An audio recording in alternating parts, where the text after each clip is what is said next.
Hello दोस्तों, अगर आप वीडियो को देख रहे हैं तो एंड तक ज़रूर देखना।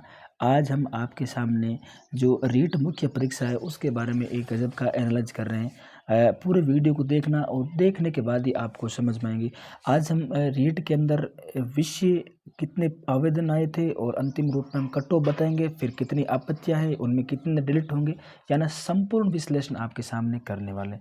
तो सबसे पहले मैं आपको बता दूं कि इस बार रीट लेवल 2 जो हुई थी परीक्षा, उस परीक्षा में लगभग 27,000 के पद थे और फॉर्म जो अप्लाई हुए थे वो 7,51,305 के करीब थे। अब हम उनको विषय वाइज आपके सामने रखने वाले हैं। जैसे कि आप इसमें देख सकते हैं कि इस बार अंग्रेजी के लिए जो पद थे वो 8,782 पद थे, ठीक है। और उस पदों के लिए 54,866 मित्रों ने फॉर्म अप्लाई किया। तो यहाँ पर कंपटीशन वैसे देखा जाए तो बहुत ही कम है, यानी 6 अभ्यर्थी आपस में ही लड़ेंगे। और अगर 2 गुना में अगर बात करते हैं तो यहाँ पर कोई 6 में से 2 का चयन होगा और फिर अंतिम रूप में किसी एक का चयन हो जाएगा। तो इस प्रकार से अंग्रेजी के अंदर ये रहेगी। अब मैं इसके अनुमान में जो आपत्तियां हैं उस आपत्तियों के बाद में हम ये बताने की कोशिश करेंगे कि इस बार अंग्रेजी की कट ऑफ क्या रहेंगे। हमारे वीडियो पर बने रहेगा, आगे आगे मैं आपको बहुत कुछ बताने वाला हूँ मित्रों। उसके बाद में हमारे जो सामाजिक विषय हैं, आप देख सकते हैं इस बार सामाजिक के अंदर जो पद थे वो 4,712 पद थे। और इस बार सामाजिक के अंदर सबसे ज़्यादा फॉर्म 2,58,157 के करीब भरे गए थे। और आपको पता है कि इसी हिसाब से देखा जाए तो सबसे ज़्यादा कंपटीशन सामाजिक विषय में, यानी 54 अभ्यर्थियों के बीच में मुकाबला है। और मुकाबला भी कड़ा टक्कर वाला मुकाबला है। इसीलिए तो आपत्तियों के अंदर, डाउट के अंदर काफ़ी अभ्यर्थी यूट्यूब के अंदर, फेसबुक के अंदर अनेक प्रकार के पोल कर रहे हैं कि इस बार सामाजिक के अंदर क्या कट ऑफ रह सकती है। फिर भी 54 में से आधों को वहाँ पर लेके 2 गुना तक वहाँ पर शामिल करेंगे और फिर 1 गुना में उन अभ्यर्थियों को मौका मिलेगा। तो इस प्रकार से एसएसटी की है हमारे सामने। अब इसके अनुसार अगर बात करेंगे और साथ में कम से कम 5 से 10% ऐसे हैं जिन पर आपत्तियाँ भी लगी हैं, तो उनके बारे में बात करेंगे कि आखिर किस प्रकार से इसकी कट ऑफ रहेगी दोस्तों। उसके बाद हिंदी की अगर बात करते हैं तो इस बार हिंदी के अंदर भी पद 3,176 थे और साथ में हिंदी के अंदर भी इस बार लगभग 1,73,175 फॉर्म अप्लाई हुए थे। और इस हिसाब से अगर आंकड़ा निकालते हैं तो हिंदी में भी सामाजिक की तरह 54 अभ्यर्थियों में मुकाबला है, उसमें महिलाएं भी शामिल है। यानी 54 विद्यार्थी टक्कर देंगे और उनमें से किन्हीं 54 विद्यार्थियों के अगर एक पद के लिए 54 लड़ेंगे तो इस हिसाब से आप 3,176 करेंगे तो 2 गुना में इनमें से 54 में से आधे अभ्यर्थियों का चयन हो जाएगा। और फिर अगर जो योग्य पात्र हैं उनका फिर नियुक्ति भी सरकार देंगी। तो इस प्रकार से आपको मैं एक छोटी सी बात यहाँ पर बता देता हूँ। जैसे आप सभी जानते हैं कि इस बार हिंदी के जो विषय है उनमें बहुत आपत्तियाँ लगी हैं और क्वेश्चन भी काफ़ी डाउटफुल थे। इसके हिसाब से हिंदी की जो कट ऑफ है वो कितनी जाएगी हम आगे बात करने वाले हैं। वीडियो पर पूरा बने रहेगा, अंतिम रूप से इस वीडियो को देखना। फिर दोस्तों पंजाबी की अगर बात करते हैं तो इस बार पंजाबी पे में 272 पद थे और इस बार 3,303 जो उसमें फॉर्म लगे थे। इस हिसाब से पंजाबी भाषा के अंदर एक पद के लिए कुल 12 उम्मीदवार लड़ रहे हैं और उनमें से किन्हीं 272 लोगों का क्या हो जाएगा, चयन हो जाएगा। फिर उसके बाद में हम बात करते हैं संस्कृत, यानी संस्कृत में इस बार जो पोस्ट थी ये 1,808 पद थे और 63,031 विद्यार्थियों ने इसमें फॉर्म लगे। और संस्कृत के अगर देखें तो इस बार हिंदी सामाजिक के बाद संस्कृत में 34 अभ्यर्थी और एक पद, यानी एक पद के लिए 34 के बीच में कंपटीशन है। और 2 गुना की अगर बात करते हैं तो फिर उनमें से आप आधा कर सकते हैं 17, लेकिन 17 विद्यार्थियों के हिसाब से टक्कर रहेंगे। लेकिन अब पोस्ट यहाँ पर 1,808 है और उसमें भी फिर SC ST OBC बंटवारा हो जाएगा। तो देखते हैं इस पर कट ऑफ का कितना असर पड़ने वाला है, हम आगे आपको इसको बताने वाले हैं। फिर हमें उर्दू की भी यहाँ पर जानकारी आपको करवा देता हूँ, क्योंकि हमारे कुछ उर्दू वाले मित्रों ने भी कहा था कि उर्दू के अंदर भी क्या कट ऑफ रहेंगी, आपत्ति डाउट क्या रहने के चांसेस है। तो मैं बता देता हूँ इस बार उर्दू के अंदर 806 पद थे पहली बार और उसके बाद 5,722 अभ्यर्थियों ने उर्दू के रूप में परीक्षा दी थी। और उर्दू के अंदर भी देखा जाए तो 7 जो अभ्यर्थी हैं वो एक पद के लिए क्या कंपटीशन दे रहे हैं। और इस प्रकार से ये जो आपत्तियाँ भी 2-3 उर्दू में मिली हैं, तो देखेंगे कि उर्दू की कट ऑफ क्या रहेंगी। और अब यहाँ पर सिंधी भाषा की बात करते हैं तो अभी इस बार सिंधी के अंदर 9 पद थे और उसके लिए 270 लोगों ने फॉर्म भरा था। तो इस हिसाब से देखें तो 9 अभ्यर्थी एक पद के लिए यहाँ पर लड़ाई कर रहे हैं और उसके हिसाब से मुकाबला बड़ा ही टक्कर वाला है। देखते हैं कि सिंधी भाषा के अंदर किस प्रकार से क्या होता है। और सिंधी भाषा में भी 3 क्वेश्चन ऐसे थे जिन पर डाउटफुल था, लोगों ने आपत्ति भी लगी है, लेकिन फिर भी इसका परिणाम तो अब आने वाले अप्रैल महीने में हमें पता चलेगा किस प्रकार से क्या होता है। अब दोस्तों मैं आपको सबसे बड़ी भर्ती लेवल 1 जिसमें 21,000 पद थे और उस 21,000 पद के लिए यहाँ पर कितने फॉर्म, तो आप देख सकते हैं 2,11,948 लोगों ने फॉर्म भरे हैं। और यहाँ का जो मामला है बड़ा ही टक्कर वाला है, क्योंकि एक पद और यहाँ सामने 10 अभ्यर्थी क्या है मैदान में हैं, और वो भी इस प्रकार की 21,000 की जो भर्ती है वहाँ पर सीधा साधा एक रास्ता है। और यहाँ पर देखते हैं कि क्या आखिर में अंतिम रूप में जब परिणाम जारी होता है तो इसकी जो कट ऑफ है उसमें भी देखो कुछ आपत्तियाँ कुछ डाउट आए हैं। आपने भी अगर देखें तो इस हिसाब से इस लेवल 1 के अंदर भी क्या कट ऑफ रहेंगी अब आपको मैं बताने वाला हूँ, बने रहेगा वीडियो में।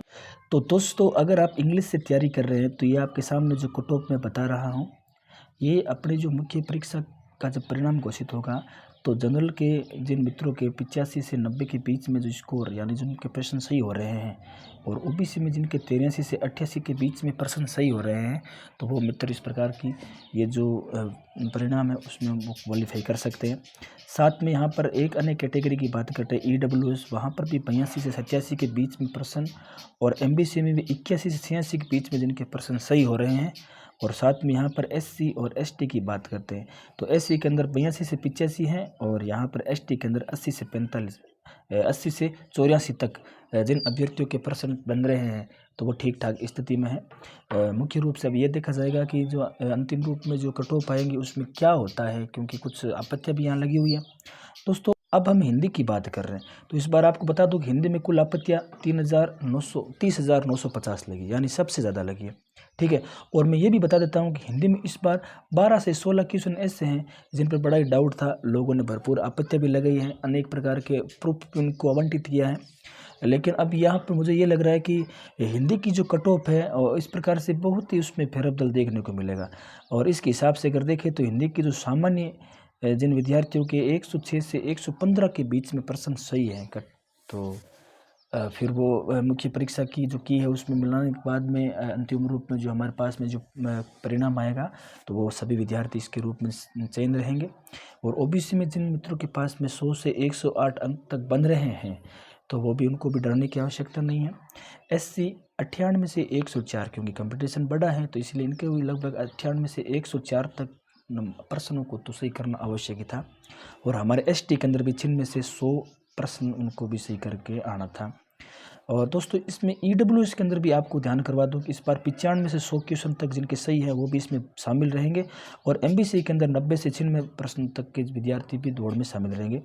अब यहाँ पर जो मेन जो विधवा है या परित्यक्ता हैं जिनको डिवोर्स हो चुका है तो उनके भी 75 से 80 अगर प्रश्न सही बनेंगे तो वो भी इस प्रकार की इसमें दौड़ में शामिल रहने वाली। तो इस प्रकार से आपके यहाँ पर ये कट ऑफ हिंदी के अंदर रहने वाली है। तो इस बार दोस्तों सबसे जो हार्ड क्वेश्चन थे, आप पूरी परीक्षा की एनालाइज करें तो सामाजिक अध्ययन का पेपर सबसे हार्ड था। और आपने अगर देखा है तो सामाजिक अध्ययन में इस बार 6,859 के करीब आपत्तियाँ लगी हैं, और यहाँ पर भी कुछ गड़बड़ झाला हो सकता है क्योंकि कुछ क्वेश्चन यहाँ पर भी डिलीट होंगे और कुछ के आंसर 2 माने जाएंगे। मान लीजिए इस प्रकार से सामाजिक अध्ययन करते हैं तो फिर परिणाम के रूप में हमारे सामने जो एक्सपेक्टेड जो कट ऑफ रहेंगी वो यहाँ पर थोड़ी डाउन रहेगी, क्योंकि पेपर का लेवल थोड़ा हार्ड टाइप का था। लोगों ने जानबूझकर उसमें कुछ क्वेश्चन करने नहीं चाहे, क्योंकि सबसे मुख्य जो कारण था वो था कि माइनस मार्किंग, उसके चलते किन्हीं लोगों ने प्रश्नों में हाथ नहीं डाला, उनको सोचा 1/3 के कारण उनके माइनस नहीं हो जाए। फिर भी हम आपको बात बताते हैं कि इस बार डिलीट होने के बाद 2 आंसर होने के बाद में अगर किसी विद्यार्थी के 97 से 98% भी सही हो रहे हैं तो वो सामाजिक वाले इस दौड़ में शामिल रहेंगे 2 गुना में। और अगर ओबीसी के अंदर 95 से 96 तक भी उनके प्रश्न सही हैं इस बार तो उनको भी बहुत गुड लक चांस उनके साबित हो सकते हैं। EWS के अंदर भी जिनके 93 से 95 तक प्रश्न बन रहे हैं और MBC में जिनके 90 से 92 तक प्रश्न बन रहे हैं तो वो भी इस दौड़ में शामिल है। और जिनके SC और ST के अंदर SC में 87 से 88 के करीब रहेंगे और ST के अंदर 83 से 85 तो वो मित्र भी इसमें रहेंगे। जबकि अन्य जो कैटेगरी है वहाँ पर मैंने हॉरिजेंटल का इसमें बताया नहीं है, लेकिन लगभग 70 से 75 के बीच में इन सभी विद्यार्थियों को भी किसी प्रकार के घबराने की आवश्यकता नहीं, इनका भी इस प्रकार 70 से 75 के बीच में रहने वाला है। दोस्तों फिर तृतीय भाषा के रूप में जो संस्कृत विषय है अपन देववाणी, उसमें भी इस बार आपत्तियाँ बहुत ज़्यादा लगी है। 3671 करीब आपत्ति लगी है।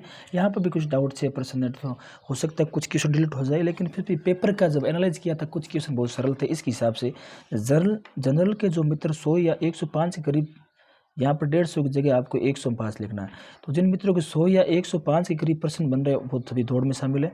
और यहाँ से हम ओबीसी की बात करते हैं, तो जिन मित्रों के 98 में से 100 के प्रश्न बन रहे हैं, रेडी हैं, तो उन विद्यार्थियों को डॉक्यूमेंट रेडी कर लेना ही चाहिए। ईडब्ल्यूएस में भी 95 से 98 अंकों तक प्रश्नों तक जिनके सही हो रहे हैं, और एससी के अंदर 92 से 94 प्रश्न के सही हो रहे हैं, उन विद्यार्थी भी संस्कृत में वो दौड़ में शामिल है।